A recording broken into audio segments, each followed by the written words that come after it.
Kembali di Sapa Indonesia Malam, saudara pasca ditangkap militer Amerika Serikat Sabtu lalu, Presiden Venezuela Nicolas Maduro akhirnya muncul ke publik saat dibawa ke pengadilan. Senin pagi waktu New York, Amerika Serikat, petugas menggiring Nicolas Maduro dari pusat penahanan Brooklyn menggunakan helikopter. Ia dan istrinya, Silvio Flores, dibawa ke pengadilan federal Manhattan, New York. Nicolas Maduro dan istrinya didakwa atas tuduhan bekerja sama dengan kartel narkoba mengirim ribuan ton kokain ke Amerika Serikat. Berdasarkan hukum negara tersebut, jika terbukti, keduanya terancam hukuman seumur hidup.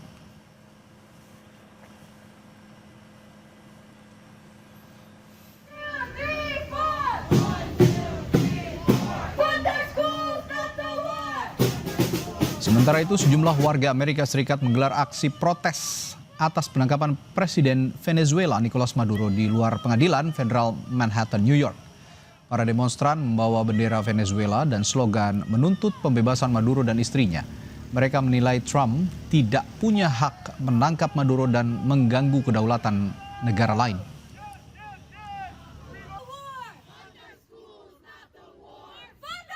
It is important to oppose the U.S.'s infringement on the sovereignty of Venezuela. It is not our place, regardless of if Maduro has committed any crimes, to meddle in the foreign affairs of a sovereign nation.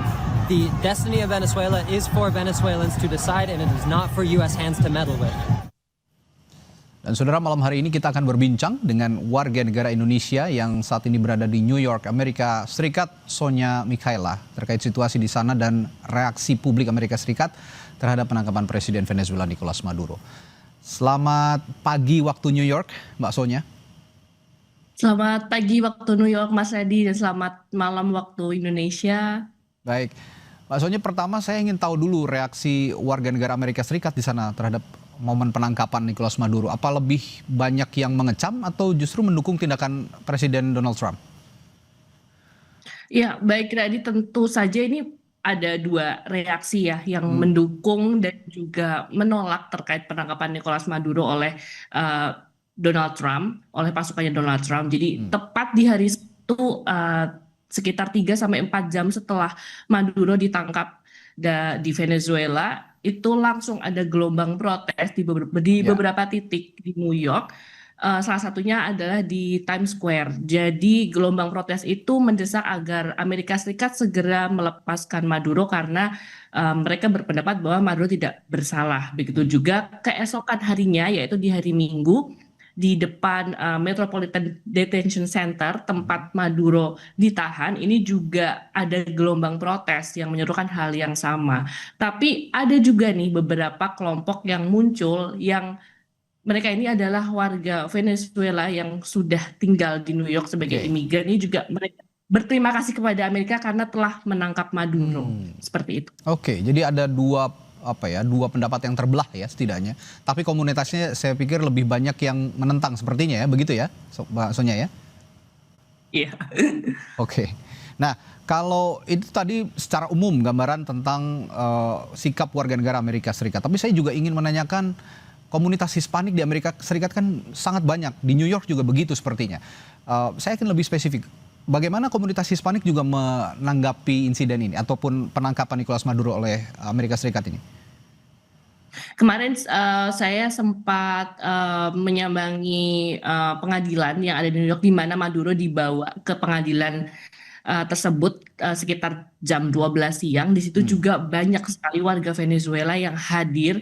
Ini juga terbelah menjadi dua kelompok. Ada warga Venezuela dan juga aktivis Amerika Serikat, aktivis New York, anak muda New York yang mereka meminta Maduro untuk dilepaskan. Tetapi warga Venezuela yang memang sudah lama tinggal di New York ini, mereka berterima kasih kepada Trump bahwa akhirnya Amerika bisa menangkap Maduro karena mereka melihat Venezuela saat ini memang sangat terpuruk di bawah kepemimpinan Maduro, seperti itu. Ada dua suara yang terpecah begitu ya kira-kira dalam momen penangkapan Nicolas Maduro. Dan memang benar protesnya ini, demonya ini memang depan belakang. Jadi Depan ada di belakang. satu momen bahwa mereka ini saut-sautan, jadi kayak Oke. berbalas teriakan seperti itu. Tapi sejauh ini bagaimana kondisi di New York? Masih kondusif dengan adanya aksi unjuk rasa yang cukup besar di sana dengan dua kubu tadi?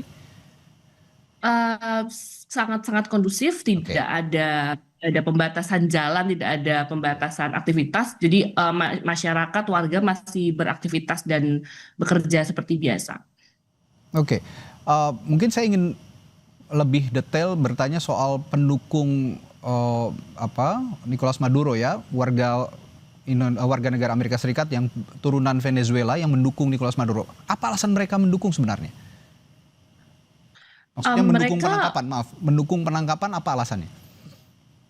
mendukung penangkapan karena mereka pun keluar dari Venezuela ini, merasa karena mereka tidak tidak bisa mendapatkan kesempatan Oke. bekerja dengan baik, lalu mata uang juga jatuh, ekonomi terpuruk. Jadi mereka dan mostly mereka ini kan pasti akan bergeser masuk ke wilayah Amerika, salah satunya New York, di mana New York ini kan adalah melting pot dari Oke. berbagai warga negara, khususnya juga Hispanik banyak sekali di sini. Jadi mereka merasa penangkapan Maduro ini sudah sangat tepat dilakukan oleh Trump, dan mereka berharap pengganti Maduro saat ini yang adalah wakil presiden yang menjadi acting presiden ini bisa mengubah ekonomi Venezuela lebih baik lagi, dan mereka bisa kembali ke Venezuela, bisa bertemu dengan keluarganya mereka lagi, dan mereka bisa mendapatkan kesempatan yang lebih baik lagi di negaranya sendiri tanpa harus bermigrasi Oke. ke negara lain. Seperti itu. So they thought they will have the better future ya ketika mereka meninggalkan Venezuela karena menilai pemerintahnya sendiri tidak bisa menangani krisis ekonomi, lalu juga dinilai tiran, kira-kira begitu ya Mbak Sonia ya? Iya, dan mereka juga beberapa kemarin di depan pengadilan juga mereka membawa poster yang menyebut bahwa Maduro ini adalah diktator, dan juga mereka juga menyebutkan bahwa minyak kita itu banyak, jadi kalian tuh nggak usah khawatir kayak Oke. gitu. Jadi mereka mendukung Trump dan pemerintahan Amerika Serikat untuk segera mengadili Maduro. Oke. Senin kemarin itu persidangan Maduro kan dimulai ya. Kita juga ingin tahu apa sebenarnya yang Maduro sampaikan di hadapan publik ketika muncul di hadapan publik, dan bagaimana jalannya pengadilan sejauh ini menurut pengamatan Anda di sana?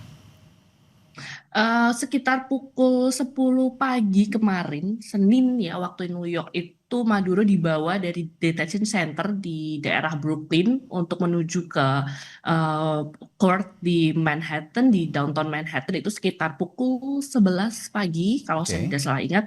Lalu jadi sejak pagi hari ini warga ini sudah berkumpul di pengadilan, di depan pengadilan, karena memang di bagian depan itu sudah dijaga polisi, jadi kami hanya bisa melihat dari seberang. Itu memang Maduro mengaku bahwa dirinya tidak bersalah dengan apa yang sudah dituduhkan Trump dan juga dituduhkan pemerintahan Amerika Serikat selama ini. Dia dan istrinya Celia Flores itu hadir di pengadilan untuk first hearing, tapi dia juga menegaskan bahwa dia tidak bersalah, dan kalau saya tidak salah nanti ada persidangan kedua adalah sekitar bulan Maret. Jadi selama menunggu persidangan ini, Maduro ini akan ditahan di detention center Oke. yang ada di Brooklyn. Baik. Ya, terakhir ini menarik pertanyaan saya yang terakhir ini. Gara-gara penangkapan Nicolas Maduro ini dan upaya dalam tanda kutip pencaplokan Venezuela oleh Amerika Serikat, banyak negara lain akhirnya sekarang ketar-ketir, agak-agak takut juga nih melihat aksinya Donald Trump. Yang saya lihat Kolombia, Kuba, lalu konon juga Greenland disebut oleh Donald Trump, lalu juga ada Denmark juga yang mengaku ketakutan. Nah, kira-kira dengan adanya kekhawatiran itu, bagaimana editorial media-media di Amerika Serikat dan juga reaksi publik terhadap pernyataan Trump yang memberikan dalam tanda kutip ancaman mungkin untuk negara lain?